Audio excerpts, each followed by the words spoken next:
Assalamu alaikum, dear brothers and sisters. Are you struggling, feeling lost or broken?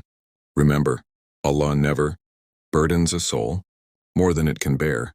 Quran duwadalamsam. Hardships are not punishments. They are tests, and with every difficulty, there is ease. Quran tuipotak. The Prophet Muhammad faced pain, rejection, and loss, but he never gave up. He kept trusting Allah. So if your heart is heavy, lift it up in dua. Keep praying, even if it feels silent.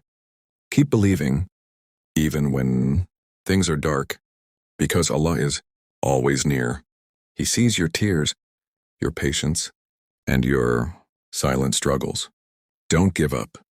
Your breakthrough could be one prayer away. Wassalamu alaikum wa rahmatullah.